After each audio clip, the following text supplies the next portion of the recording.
Hello and welcome back to the channel and back to my closet server rack.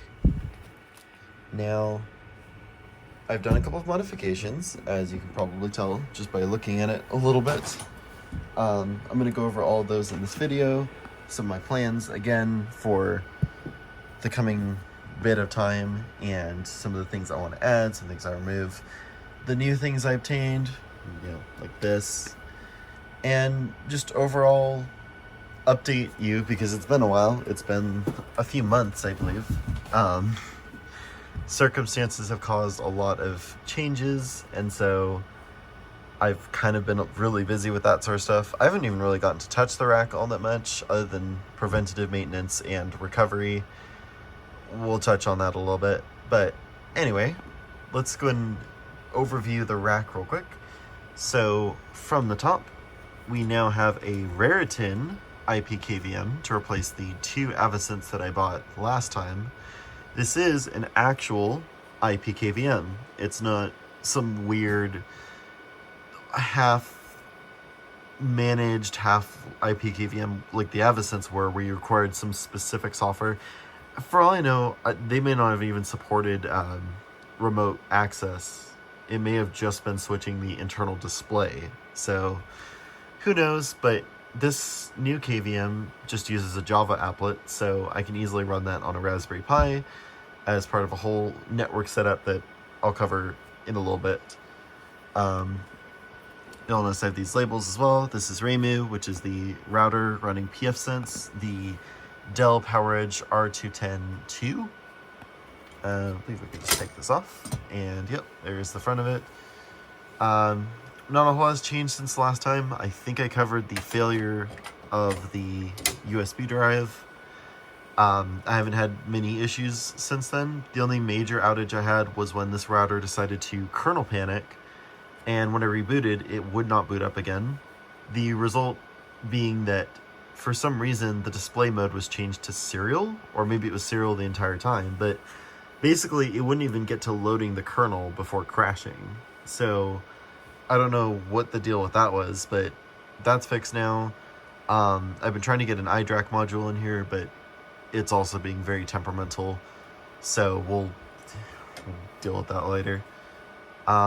Moving down, we have the Dell PowerConnect 2848 network switch. I don't remember if I was using this in the last video, but I was using it for quite a bit before the fan died in it, and this little LED here lit red for a solid bit. I eventually just decided, screw it, I'm replacing it. I picked up this Brocade ICX 6430 24-port network switch. Gigabit, it has VLAN support, it has quad uplinks, which is wild to me. Dedicated management port, so it doesn't do weird stuff like DHCP over its existing ports. And yeah, quite a nice unit. I want two more of these, but we'll touch on that whole deal in a bit.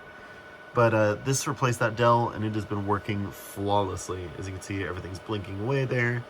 I haven't had any issues with the switch. It's been really nice. This is the subnet that it's supposed to be specifically for, but again, that's something we'll touch on.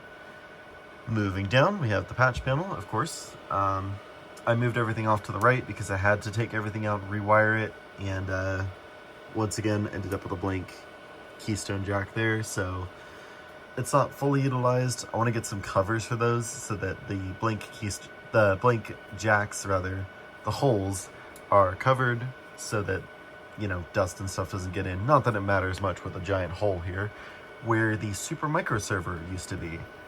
There used to be a Supermicro X8 DT3. I don't remember if I covered the storage upgrade in the last video or the video before that, but basically I was using that as my primary storage server, and it just absolutely, it did okay. The RAID card that was in it was passed through PCI to TrueNAS, PCI pass-through on ESXi, which was awful, and I will never do that again. That's why I moved all the stuff over to this server. I don't remember if that was in the last video, so I'll cover it again briefly. But yeah, that server was decommissioned. The CPUs that came in it were too slow to do basically anything with. It originally had the guts of this server in it, but that's now its own dedicated machine. We'll get to that. But the Supermicro is out of here. I'm trying to get it sold because I don't have a use for it. It's way too power hungry to be in this rack for what little work it can do. As is going to be a common trend with the upgrades that I did in this rack. We'll get to that. Anyway, moving down, we have this Sunfire V100 Titan.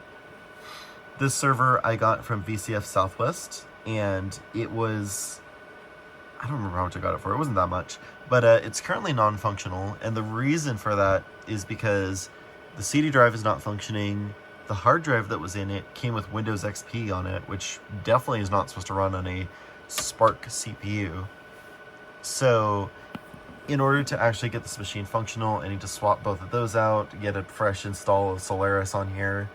And basically, I'm just going to be using that for development, experimentation with Solaris, and the Spark architecture overall.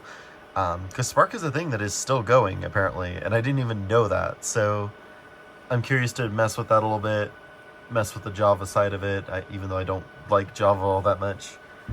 It's just a fun little server to mess with. It was not that much to begin with. It is very loud, so if I do get it working, I'll need to swap the fans out. Maybe I'll do a video on that. I do want to do a video on the server, just overall, the inside architecture of it, because it's very interesting and very unlike any other server I've opened thus far. It's closer to an appliance machine than anything else. But, yeah. Moving right along. This is the AMD Ryzen 2600 server, codename Mitsuho. All of these are named after characters from the Toho game series. This server previously, I think in the last video, was completely offline, and it was just, I was going to take it out of the rack, and then I decided to bring it back, powered it up, loaded fresh Debian on it, and it is now my main Docker host, because the Docker was previously handled by this server, but I had a lot of issues with it. Those issues have been fixed, but everything has just remained here because it's solid. This is the server that, if everything else is down, this will stay up along with the router for anything I really need. Moving down, we have Patchouli, the Synology RS815 Plus disk array NAS, basically. And this is my primary storage for the network. It's got four terabyte drives of various different manufacturers. For a total of 12 terabytes usable, I believe, and I've actually already consumed all of that space. I'm like very low on space on this disk, so I do need to upgrade that. I'm thinking of getting the other one. There's like a proper 2U Synology that has, I think, 10 bays and a much more powerful CPU and RAM and all that sort of stuff. We'll see how that goes. I do still have some spare drives from the Supermicro that I could put in there, but that just ultimately depends. It's very expensive. This was not cheap either, but those are like $500 or $600, and that's not the kind of money I can justify at the moment. Moving on, we have the HP server, codename Ibuki, even though the label's not on here. This is, of course, my primary hypervisor running ESXi and all of my virtual machines. To give you some idea, here are those virtual machines here. Like quite a few of them. Scrolling is not going to behave right now, but basically I've got all kinds of, just VoIP services, email. There's an Active Directory server running on here. This handles all my home automation services, high processing tasks, game servers, that sort of thing. It's basically my all-in-one server. I really wish this would scroll. Actually, I think I can rotate it. There we go. So we can see even more of the services running on here. Obviously, we have... that's not right. That says Jellyfin, but that's Plex. Racing is another Plex server. Some of these are machines that are spun up for specific tasks and spun down. Artemis Transfer, Carl, and Flash Java are for those. We've got some web servers for various domains down here. And then a workstation that is the communal workstation. Everyone can access it at any time through Guacamole, and it basically just handles. It's a way to get in and access any of the servers if you really need to. You can also access all the services, Active Directory shenanigans. I'm really proud of what I have so far, but I am also looking to expand this. I want to add more services to the rack. I'm looking to add Ansible and just all kinds of other services that I want to learn, various different just open source and enterprise to some extent applications, trying them out and see what's going on to the extent where I'm allowed anyway. But yeah, that's this server's job. And this server previously had a E5 2651 V2 CPU running at, I believe it was 1.6, no, it was 1.8 gigahertz, and the turbo was 2.2 gigahertz, and I had two of those in there. It was awful as far as performance goes, and it was very hot. So I took one of the CPUs and about half the RAM out, and that helped a little bit. It wasn't great. I actually had to employ the help of the Dell, this Dell Optiplex from the last video. I had to employ that to help out with some of the hosting. Some of that stuff is still on here. But eventually I got a pair of E5 2690 V2 CPUs, which turbo, well, the base clock is 3 gigahertz and it turbos up to 3.6, which is way faster than the 1.8 to 2.2. The only downside is that I'm going from 12 cores per CPU to 10 cores, but that doesn't matter as much because I found that a lot of the workloads I'm running in the rack, especially anything involving Java, is typically single-threaded or otherwise just doesn't take advantage of the CPU enough to justify having that many cores at such a low clock rate. So I did switch that out, and in the process of doing so, I don't know if this is due to the CPUs or what, the memory controller is complaining. I don't know what's wrong with it. It's reporting right now that it has 256 gigabytes, well, 255 gigabytes of RAM in it, even though that's not correct. There's, I think, closer to 280 or 290 gigabytes. But every time I booted it up, it said that a different set of DIMMs is dead, or at least not being used. So I don't know what's going on with it. I need to pull the CPUs eventually, but I mostly just wanted the upgrade to get started. So I installed the CPUs, troubleshooted it as much as I could, and then I had to boot it back up because the server is used for quite a lot of things. And so having it offline for an extended period wasn't exactly viable if I could avoid it. It's working fine right now. Again, I will take the time later on to open it up and take the CPUs out, inspect them, inspect the back of them, because I realistically should have done a better job of inspecting the back of them before installing them in case there was any crud on the pins. I kind of doubt it because of how it was packaged. It looked very professional. Who knows? I'll have to look into it and see. It could also be the CPUs themselves are damaged somehow. Maybe they were damaged by static electricity from the previous owners, or there's all kinds of things. I haven't figured that out yet. I haven't really had the time to figure that out, but we'll sort that eventually.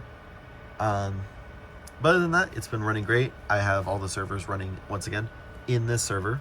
All the virtual machines and all the services are hosted here, and I haven't had any major issues thus far. It's been great. Moving along, we have the UPS once again. I do believe this was in the last video, but we can actually take a look at our power usage with this button. So we are currently using 315 watts of power at the moment, which is, for an entire server rack of equipment, maybe a half rack, is not that bad. We're actually not using much of the load of the power supply either, so it lasts for quite a bit on battery power, not as good as I want. One of my plans is to get an actual dedicated 1500 VA pure sine wave rack mount UPS, because right now I just kind of have this shelf screwed in that the UPS is sitting on top of, and that works. It's fine, I guess. It's not ideal, it's not professional, but it is functional. I do want to get as functional as I can with the rack, but of course there's only so much I could do with a server rack sitting in my closet. But yeah, that is pretty much all the changes in the rack itself. I believe there was a 3D printer up here last time. There's just a monitor that's hooked up to the KVM, which in turn is hooked up to RAMU currently, because again, I can't get the iDRAC modules to work. I bought 2 different iDRAC modules for the iDRAC Express, I believe it is. And whenever I install them and boot the server, it runs its fans at almost max and does nothing. I believe I have a 1, 3, and 4 indicator on this little display here, but other than that, it doesn't show much of anything. So unfortunately, that's just gonna have to wait until I have more time, because that's another case of, if I take this down to do maintenance on it, the entire network is down. It's kind of a pain. I'm only managing myself, but I'm also running all the other services, including services for other, like some friends of mine, various websites, all that sort of stuff, Discord bots and things like that. I can't have this just go down in the middle of the day just because I want to work on it, and maintenance time is few and far between, so I'm doing what I can, but unfortunately that's where we're at with that. But I did do one major upgrade. As you may notice, if you saw the last video, there are no Wi-Fi routers in sight. None back there, none up there. This rack is 100% wired now. Previously, I had the WAN connection connected over wireless through a access point that was in client mode, wireless bridge mode rather, and that was, it worked, but it wasn't great. Now everything is 100% hardwired from the source router to here as the WAN. That goes into RAMU, which then goes out through the NAT and everything to all the other devices in the network. So full hardwired networking, I still only get about, I think it's like 400 megabits or something close to that. Here, we can test that real quick.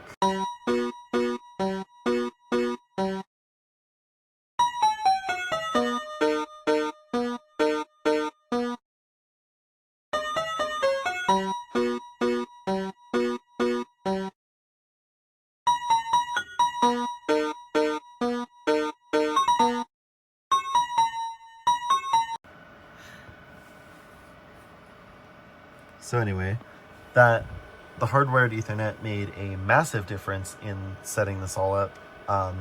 It's been working pretty solidly for the past bit, other than unavoidable Spectrum maintenance that has caused issues in the past. That's not something I have control over, of course. I do want to put a second WAN in the rack so that I can actually have my own internet connection. Ideally wirelessly. It'll probably be through like T-Mobile or something, get a hotspot and wire it in here, but I'm not at that point yet where I'm willing to do that, and at the moment I don't even need it because the outages are few and far between with Spectrum. I've had more cases of power outages than I've had of total network shutdowns so far, I guess, knock on wood, you know. Yeah, that's been a huge improvement. As far as other things go, am I missing anything? That was one of the major differences, but what I want to do a lot more with this rack, obviously, and with the networking setup. The reason why this is still in here is because I kind of want to save the space, because I want to get 2 more of these network switches, or maybe just 1. So internal network, obviously 10601, that is going to be a entire subnet dedicated to servers. All of the equipment here, Ibuki, Itsuho, all the other servers will be directly connected to that. And there will be a second router or second network switch in here for the user network, which will be 10611 to 10631, I believe, is the subnet for this branch. And so that will be specifically for clients. Anything that's like a computer, a laptop, a tablet, anything of that sort, so that it can be isolated from the servers in the event of, you know, malware, malicious activity.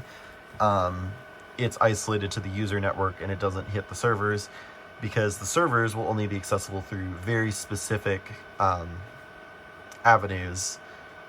One of them being that I have a proxy on here It's basically just Nginx, but it connects to all the other services and offers them over SSL using the Let's Encrypt certificate I have for the internal domain.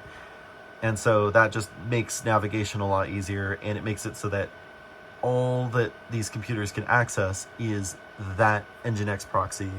There's no internal services exposed beyond that. I control exactly what goes through that network, and it's most likely going to be divided with VLANs, but we'll see about that. That is one of my biggest plans. The other one being that I'll have a network switch in the back of the rack. That's going to be connected to a Raspberry Pi, which will in turn be connected directly to the WAN, and it will have all of the iDRAC, it'll have the IPKVM access, it'll have ILO for the HP server, IPMI for anything else, and basically its entire purpose will be dedicated as a emergency management network, so that if for whatever reason something goes down in here, maybe the router goes down due to the kernel panicking or anything that might come up, I'll have some way to get into this through a protected VPN that I can connect to that will just give me access to all these servers so that I can do maintenance on the go.